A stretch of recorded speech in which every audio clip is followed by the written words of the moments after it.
नमस्कार, देवभूमि समाचार में आपका स्वागत है। आपके साथ मैं रीना झा बालियान। खबरों का रुख करेंगे, लेकिन उससे पहले एक नजर डालते हैं इस वक्त की हेडलाइंस पर। कैबिनेट बैठक में 30 प्रस्तावों पर हुई चर्चा। राज्य लोक सेवा आयोग की नियमावली में संशोधन प्रस्ताव को मंजूरी। स्टार्टअप नीति के तहत स्वरोजगार करने वालों को मिलेगी ट्रेनिंग। विधानसभा के मानसून सत्र के आयोजन को मिली कैबिनेट की मंजूरी। 6 सितंबर से 12 सितंबर तक देहरादून में चलेगा मानसून सत्र। मानसून सत्र को मंजूरी। आयुष्मान योजना में सामने आया बड़ा फर्जीवाड़ा। कई अस्पतालों को लाखों का चूना लगा डाला। फर्जी कार्ड से करवाया गया इलाज, भुगतान के वक्त हुआ खुलासा। पर्यटन कारोबारियों पर पड़ी मानसून की मार। मसूरी में 90% होटल खाली, एडवांस बुकिंग भी रद्द। व्यापारियों ने सरकार से लगाई मदद की गुहार। और चलिए बुलेटिन की शुरुआत करते हैं। सीएम धामी की अध्यक्षता में मंत्रिमंडल की बैठक हुई, जिसमें विधानसभा के मानसून सत्र के आयोजन को मंजूरी मिल चुकी है। 6 सितंबर से 12 सितंबर तक सत्र चलेगा। इसके अलावा बैठक में 30 प्रस्ताव आए हैं, जिन पर चर्चा के बाद मुहर लगी है। आइए आपको ग्राफिक्स के जरिए दिखाते हैं कैबिनेट बैठक में क्या कुछ खास फैसले लिए गए। 6 सितंबर से 12 सितंबर तक विधानसभा के मानसून सत्र के आयोजन को मंजूरी। राज्य लोक सेवा आयोग की नियमावली में संशोधन प्रस्ताव को मंजूरी। वन्य जीव संघर्ष राहत वितरण नियमावली 2023 को मंजूरी मिली है। राज्य निधि से दी जाएगी राशि। मानव क्षति होने पर मामूली घायल को 15,000, गंभीर रूप से घायल होने वाले को 1 लाख और मृत्यु पर 6 लाख की सहायता राशि दी जाएगी। मनरेगा के तहत वीडियो को 1 लाख तक के कार्य करने की मंजूरी देने का प्रावधान था, जिसे बढ़ाकर अब 3 लाख कर दिया गया है। 3 लाख से ऊपर के कार्यों के लिए डीएम मंजूरी देंगे। उच्च शिक्षा के तहत मुख्यमंत्री उच्च शिक्षा शोध प्रोत्साहन योजना को मंजूरी मिली।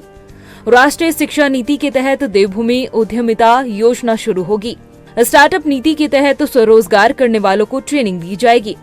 सेब की खेती के लिए बनाई गई योजना को मंजूरी। अतिशीघ्र सेब उत्पादन योजना नाम दिया गया है।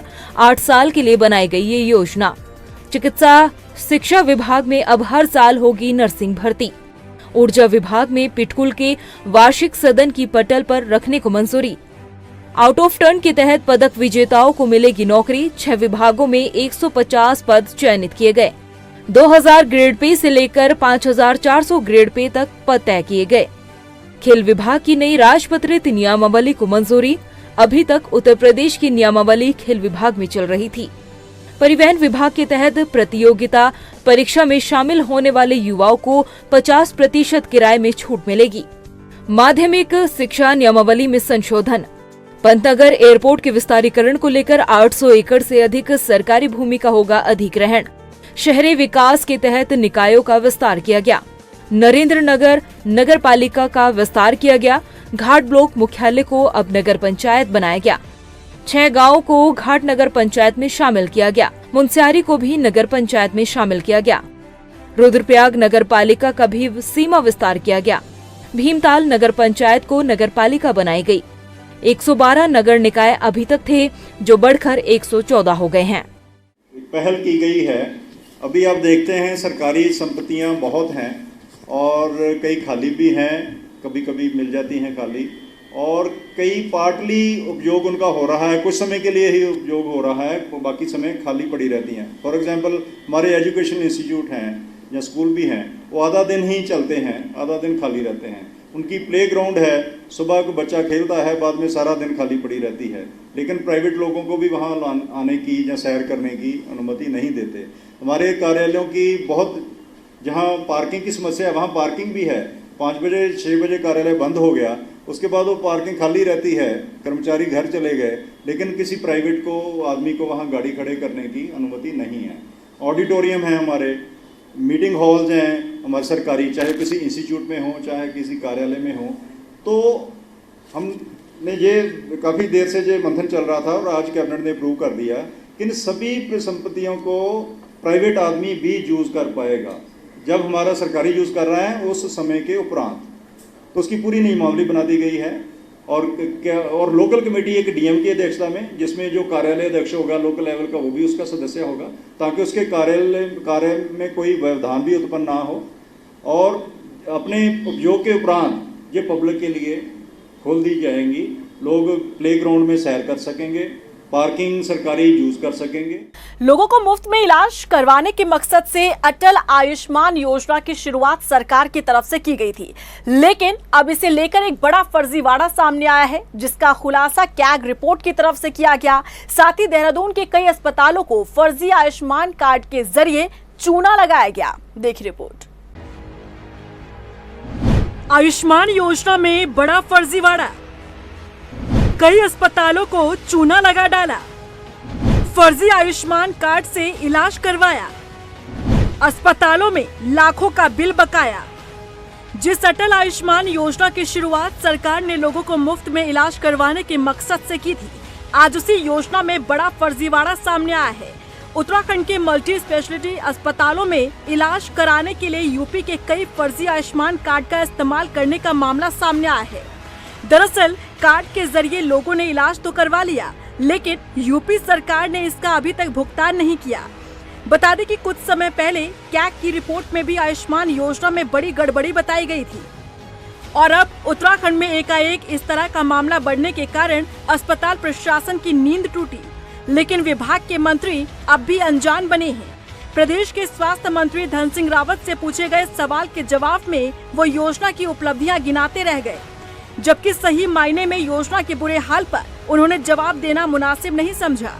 उत्तराखंड देश का पहला राज्य है जहां की हम सबसे अच्छा काम आयुष्मान में कर रहे हैं। एक हफ्ते में पेमेंट हो जाता है, 8 लाख से ज़्यादा लोगों का अभी तक इलाज हो चुका है और अब हम इसके लिए और अच्छे प्रावधान करने जा रहे हैं। अब इसकी लॉन्चिंग मैं बहुत जल्दी करने जा रहा हूँ कि जो भी मरीज हॉस्पिटल जाएगा, जब मरीज ठीक होकर आएगा तो अपने बिल पे वाउचर पे साइन करेगा कि मुझ पे कितना खर्चा हुआ है, और ये भारत सरकार ने भी माना है कि उत्तराखंड की बेस्ट प्रैक्टिस है। वहीं इस मामले के सामने आने के बाद मुख्य विपक्षी दल कांग्रेस ने इसे चिंताजनक बताया है।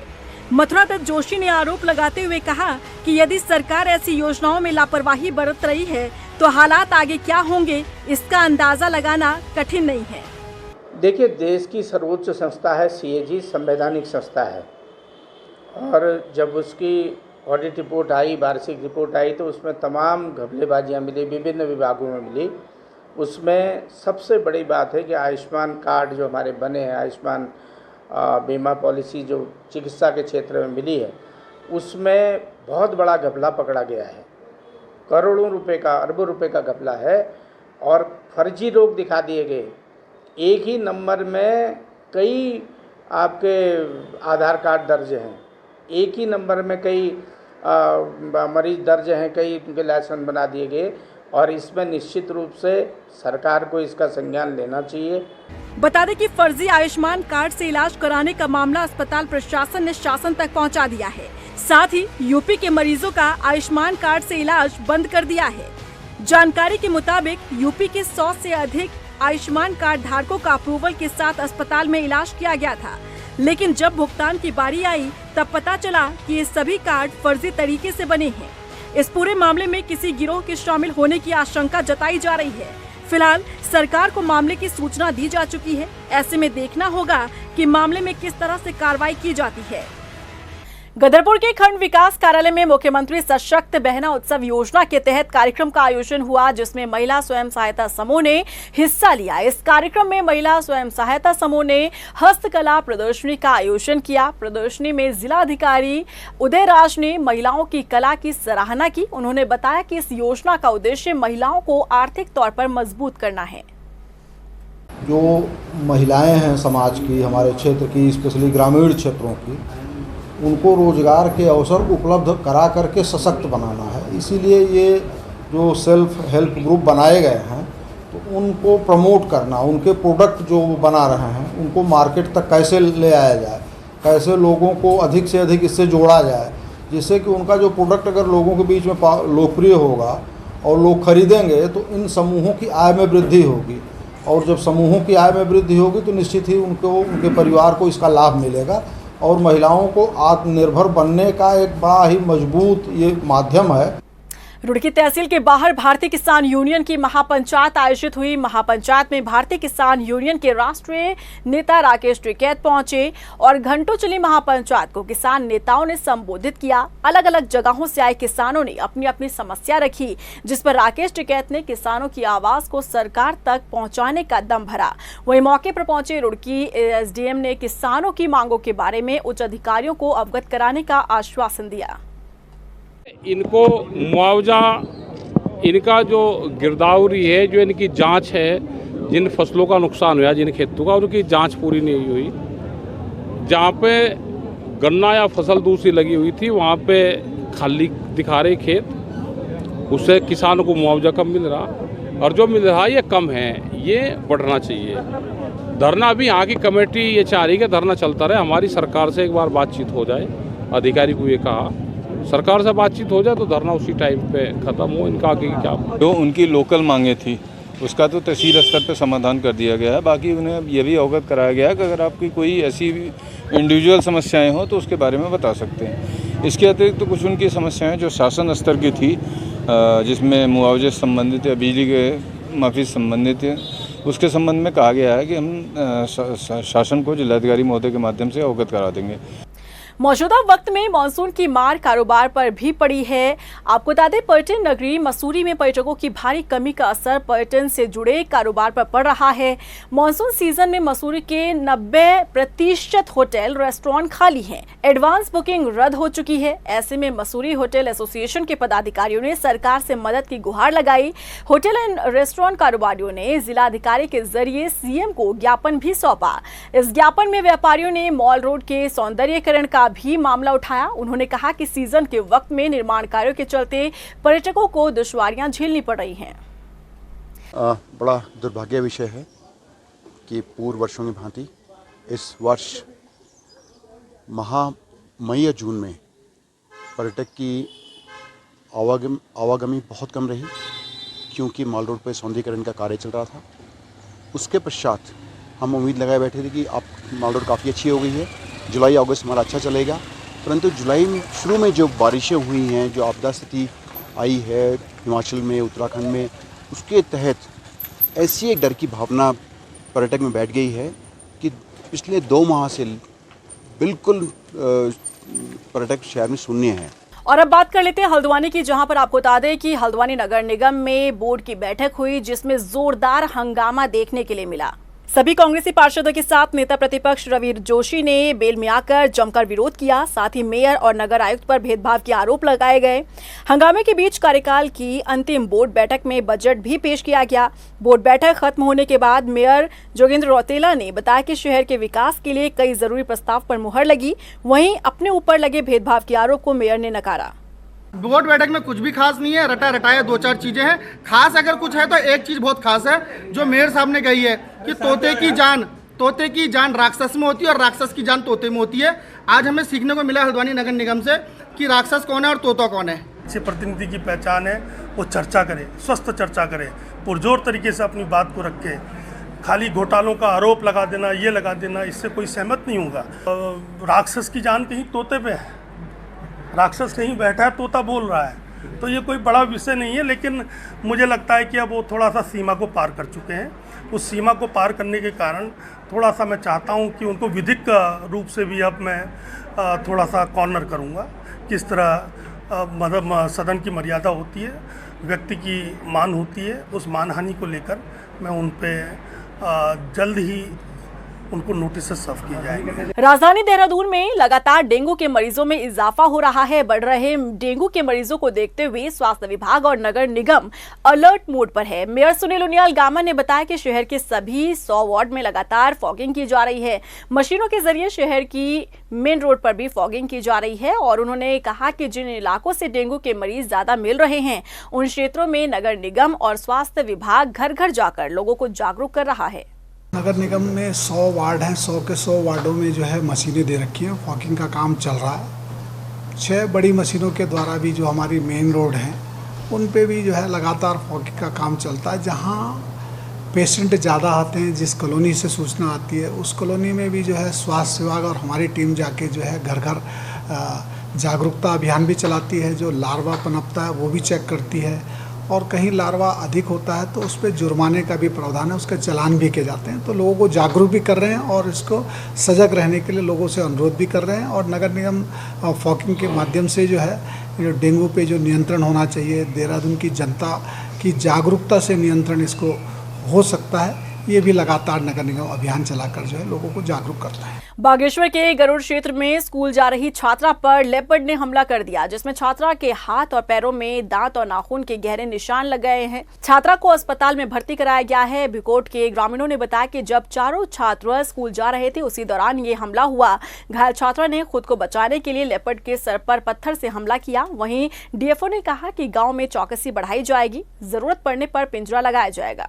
स्थान का निवासी भी हूं जहां पर ये घटनाएं घटी हैं। पूर्व में 5 साल पूर्व 3 छोटे छोटे मासूमों को वहां पर निवाला बनाया गया था, और उसके बाद फिर आज सुबह जो है हमारे एकदम नज़दीक भिकोट के वो बच्चे थे, 4 बच्चे झुंड में जा रहे थे, उन पर जो है गुलदार ने सुबह 7 बजे बिल्कुल ओपन एरिया में उन पर जो है वार किया है। उसमें से एक बच्चे को जख्मी किया, जिसको लेके हम लोग यहाँ CSC हॉस्पिटल पहुँचे। अब यहाँ से इलाज चल रहा है उसका भी। और इसी के साथ फिलहाल इस बुलेटिन में बस इतना ही, लेकिन चलते चलते एक नजर डालते हैं इस वक्त की हेडलाइंस पर।